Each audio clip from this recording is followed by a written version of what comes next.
볼쌤의 거꾸로 동아시아사 그 20번째 시간입니다. 이 시간에는 이제 3단원이 시작되죠. 대단원 세 번째 동아시아의 사회 변동과 문화 교류가 시작되는데요.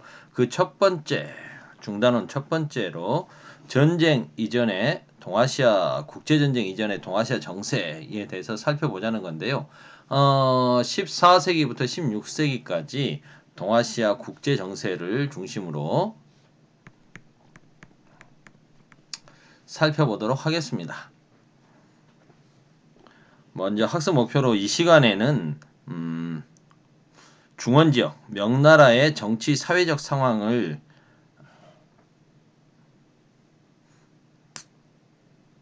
동아시아 당시의 국제관계를 중심으로 살펴보도록 하고요. 한반도에서는 조선이 있었죠. 그래서 조선의 살림정치, 살림들의 정치가 외교와 국방에는 어떤 영향을 끼쳤는지 생각해 보고요. 일본은 센코쿠 시대,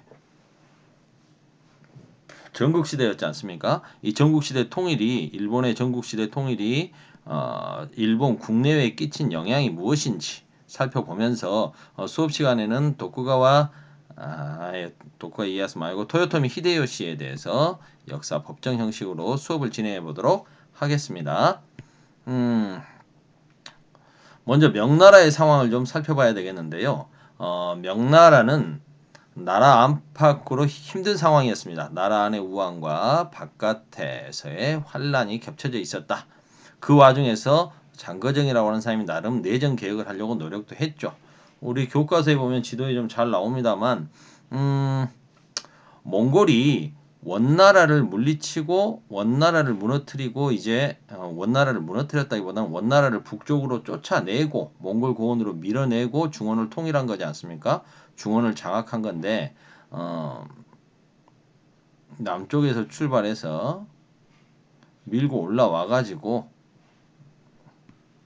원나라 세력을 만리장성 북쪽의 몽골 고원으로 쫓아냈습니다.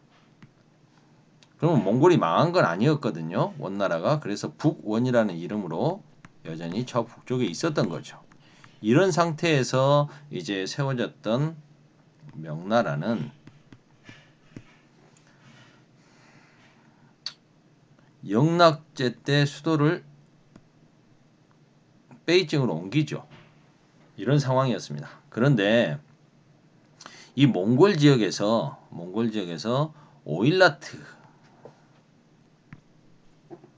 하는 세력이 몽골 지역을 왜 잘 안 쓰지노?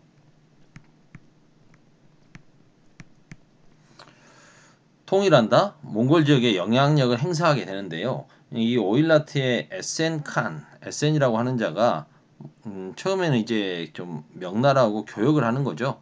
얘들 그 유목민족의 특징이 뭡니까? 교류를 할 때 교류를 원하지만 무역이 잘 안 되면 쳐들어오는 거잖아요. 명나라한테 이렇게 말을 바치면서 말을 매개로 무역을 하는 거죠. 말시장입니다. 소시장을 우시라고 하죠. 그런데 얘들이 명나라는 제한적으로 말을 사주는 건데 자기들 필요 없어도 사주는 거예요. 교역을 해야 되니까. 근데 이쪽 유목민족은 자꾸 그 교역량을 늘리고 싶은 거죠. 그러다 보니까 자기들이 이제 그 교역량을 늘리는 방법으로 실은 말을 얼마 안 팔면서 뻥튀기 해가지고 많이 파는 것처럼 해서 돈을 더 받아가는 겁니다. 그래서 명나라가 열받아가지고 한번 전수조사를 해본 거죠. 말 50마리, 너희가 나한테 50마리 바치면 되는데 뭐 300마리나 바쳤다고? 말값을 300마리나 받아가? 어디 보자 하고 세봤더니 실은 200마리밖에 안 되는 거예요. 그래서 이거 뭐야? 그래서 가격을 200마리 값만 쳐주니까 SN이 이제 이건 누가 조작한 거다 어거지다라고 하면서 쳐들어와 버린 거죠. 공격을 합니다. 그러자 이번 기회에 우리 명나라에서 한번 얘들 한번 본때를 보여주자 해서 대대적으로 황제가 직접 군대를 몰고 원정을 떠나는 거죠. 50만 명이나 되는 병력들을 끌고 황제가 몰고 갔는데요. 정말 50만 명이나 됐을까요? 좀 뻥이 심했던 거죠. 그러다 보니까 그런 와중에 황제의 입장에서는 자기가 먼저 보냈던 제 일진이 격파되는 모습을 보고 철수를 해야 되는데 철수의 시기를 좀 놓친 것도 있고 그 다음에 주변에 있던 황관들이 좀 뭐 문제도 있었고 그래서 토목보라고 하는 아주 작은 요새의 황제가 포위돼 버립니다. 근데 이게 너무 작은 성이다 보니까 물도 없고 막 힘들었던 거죠. 그 와중에 황제가 포로로 잡혀버려요. 이게 바로 뭐냐면 그 유명한 사건 토목보의 변입니다. 황제였던 정통제가 몽골계 오랑캐에게 포로로 잡혀버리는 거죠. 토목보의 변. 이런 일이 있게 되니까 이제 얘들은 에세는 오일라트 세력은 황제를 포로로 잡았으니까 주변 지역 다 막 점령하고 싶어 했겠죠. 그런데 이 남쪽에 이 난징 지역 있지 않습니까? 남경에 있었던 정통제의 이복 동생을 그 황제로 새로 세워버려요. 그 사람을 펜으로 써야지. 경태제라고 하는 새로운 황제를 세우고 버티는 거죠. 명나라가 오히려 반격을 준비합니다. 이렇게 되니까 이제 SN 같은 경우에는 정통제를 내세워서 베이징까지 쳐들어오고 하는데 새로운 황제가 옹립이 되고 협상도 잘 안 되고 군대에 이제 제대로 정비해서 반격을 하니까 얘들도 힘들어지는 거예요. 그래서 결국은 돌아가게 되는 거죠. 어찌됐든 토목배 정통제는 참 불쌍하게 됐지만 이 사람 같은 경우에는 새로운 황제가 들어서니까 쓸모가 없어져 가지고 그냥 원래 몸값 받으려고 하다가 풀어줘 버려요. 풀어줘서 돌아오게 되는데 나중에는 결국 쿠데타라고 해야 될까요? 경태제가 죽고 다시 권력을 잡죠. 그래서 다시 나중에 황제가 되는데 정통제라는 그 연호를 쓰기가 또 쪽팔렸는지 좀 많이 창피했겠죠. 그래서 나중에는 하늘을 순리를 따른다 해서 천순이라고 하는 연호를 써서 천순제라고 하는 황제로 두 번째 황제 생활을 하게 됩니다. 뭐 이렇게 되는데요.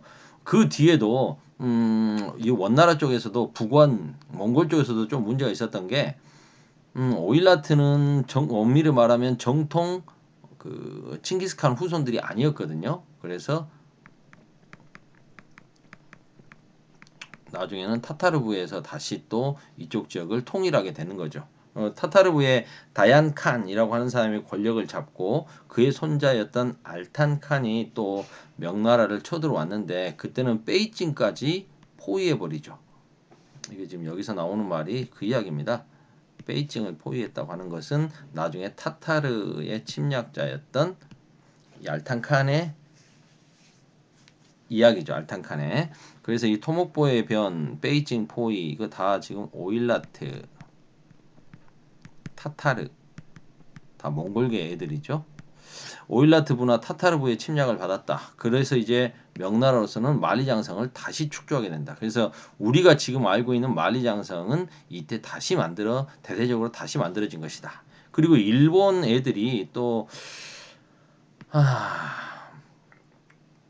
이때가 일본이 이제 그 무로마치 막부가 들어서기 전까지 혼란기 막 그런 시기가 있었잖아요. 그러면서 얘들이 뭐 조선뿐만 아니라 중국 곳곳도 뭐 산둥반도 쳐들어오고 뭐 절강성 지역, 복건성, 절간성 막 쳐들어옵니다. 이런 지역 그래서 북쪽에 있는 오랑캐와 남쪽의 왜구들이 빈번했다. 그래서 동남해안은 또 일본 왜구들이 활동이 빈번한 거죠. 그래서 이런 걸 합쳐가지고 북쪽의 오랑캐, 남쪽의 왜구들이 빈번했다. 북로, 남외라고 합니다. 몽골과 왜구의 침략으로 계속되는 침략으로 그 국방비가 많이 나가잖아요. 재정 위기. 그 다음에 또 몽골 애들에게는 교육도 해줘야 되니까 그 세금도 많이 들어가는 거였고요. 환관 세력들의 득세, 정치 부패, 향촌 질서 해체 등으로 인해서 명나라는 위기 상황. 이때 이제 등장했던 개혁 정치인이 장거정. 장거정은 이런 정치 부패와 사회 혼란을 바로잡아서 부국강병, 민생 안정을 꾀하자라고 주장했던 혁신적인 정치가였죠.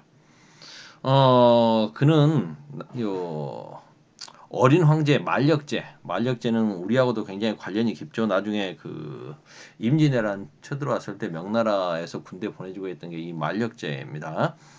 이 어린 황제가 등극을 하자 권력을 장악하고 10년 동안 자신이 권력을 잡으면서 국정을 어찌 보면 독재를 했지만 개혁적인 독재를 한 거죠. 그래서 관료들에 대해서 엄격하게 평가하고 토지 조사하고 그리고 세금제도 일조 편법 그 은으로 세금을 내게 하는 거 이렇게 해서 일조 편법을 전국적으로 시행을 하게 됩니다. 이렇게 되니까 이제 국가의 재정이 점점 나아지겠죠. 하지만 장거정이 죽고 나자 또 관료와 지방의 신사들 그리고 황관 세력들이 다시 일어납니다.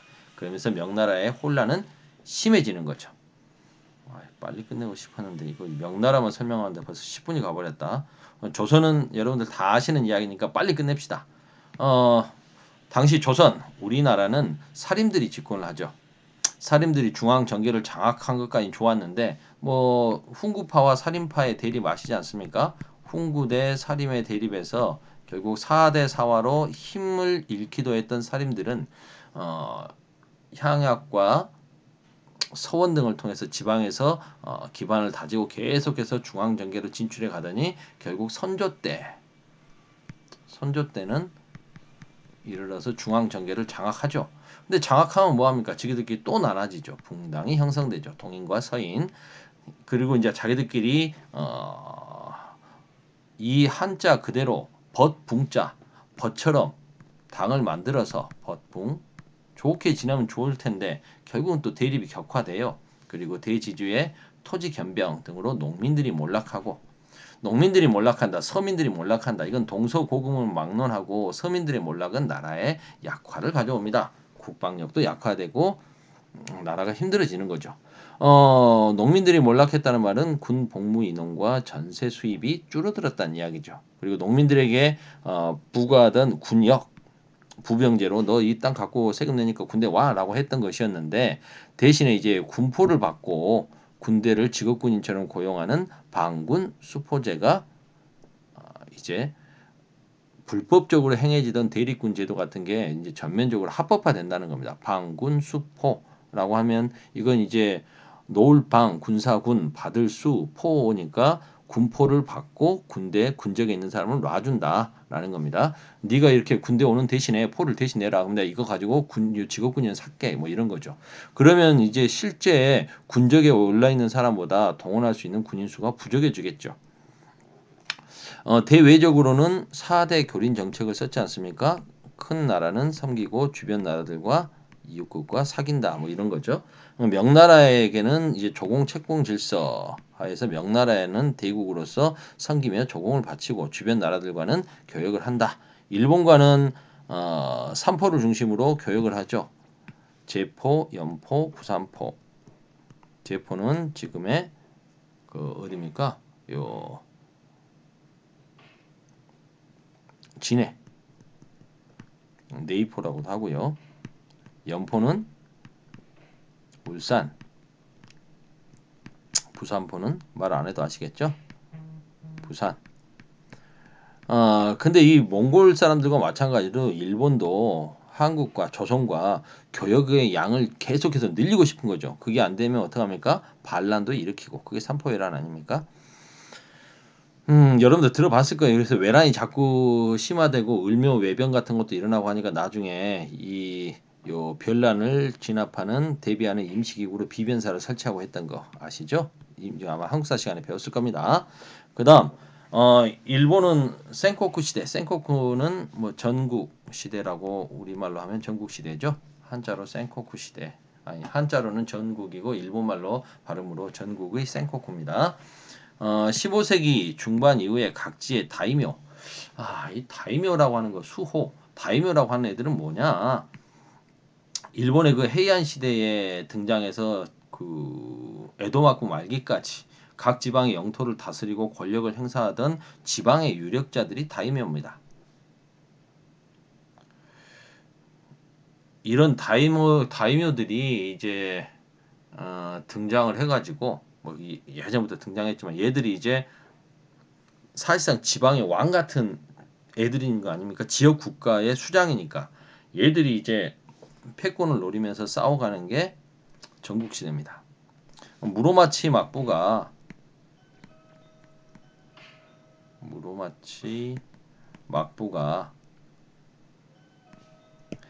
약해지니까 지방의 다이묘들이 이제 성장을 하는 거 아닙니까? 그 중에서 이제 이 전국시대 영웅 3명이 나오죠. 오다 노부나가와 도요토미 히데요시, 그리고 한 명은 누굽니까? 도쿠가와 이에야스. 나중에 나중에 막부를 만들게 되는 애죠. 에도 막부를 설치하게 되는 애 아니겠습니까? 여기서 이제 유명해진 게 이 전국 시대에는 오다 노부나가와 도쿠가와 이에야스 연합군이 그 다케다 가스요리 부대를 전통적인 다케다 가스요리의 그런 사무라이 부대, 장창 부대를 조총으로 물리쳐버리는 나가시노 전투가 유명하죠. 조총을 활용한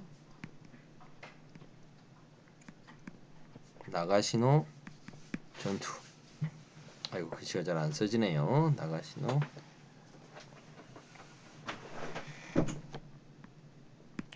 전투를 통해서 이 조총을 활용한 전술로 통일의 기초를 마련했던 게 오다 노부나가. 하지만 이제 오다 노부나가가 암살되고 나서 결국 이 센코쿠 시대는 우리가 잘 아는 토요토미 히데요시가 통일하죠. 토요토미 히데요시는 이제 전국 시대의 혼란을 통일했으니까 뭘 해야 되겠어요? 대대적으로 전국적인 토지 조사를 실시해서 다시 다이묘들에게 좀 정리를 해줘야겠죠. 그리고 각 그 작은 나라 지역 국가마다 도량형과 화폐들이 좀 달랐을 거 아닙니까? 이런 것도 도량형도 통일하고요. 그리고 재밌는 게 이거예요. 농민들의 무기 회수. 이걸 그 도수령이라고 합니다. 선생님 뭐 한자를 여러분들 잘 몰라서 그렇긴 한데 칼 도자. 그다음에 숫자가 그 사냥할 숫자예요. 명령할 때 영자. 그럼 이게 뭔 말일까요? 도수령이라고 하는 게 칼사냥? 재밌죠? 뭔 말이냐? 농민들이 이 전국 시대는 자기 목숨을 지키기도 하고 계속 전쟁에 차출되니까 무기를 갖고 있겠죠. 칼도 휴대하고 있고. 근데 여러분들 칼 휴대하면 딱 누구만 칼 휴대할 수 있어요? 일본에서 사무라이만 칼을 찰 수가 있죠. 근데 그 전까지는 농민들도 막 차고 다녔다는 거예요. 그런데 이제 도수령을 발효시켜서 모든 칼을 다 뺏어버립니다. 쉽게 말해서 이 칼을 휴대할 수 있는 건 무사만 할 수 있다. 군인들만 할 수 있다. 그래서 병농 분리 사회를 만드는 거죠. 신분 이동도 금지시키고 거주 지역을 분리합니다. 무사 사무라이들과 존인 상인 집단들은 조카마치 그 성 주변에서 살게 하고 농민들은 이제 농촌에 거주하게 하는 거죠. 거주 지역도 분리해 버립니다. 이렇게 해서 병농 분리 사회를 만들었던 게 바로 토요토미 히데요시다. 시간 20분 다 돼가네. 일단 여기까지 끝내겠습니다. 푸셈의 거꾸로 동아시아사 그 20번째 강의 끝.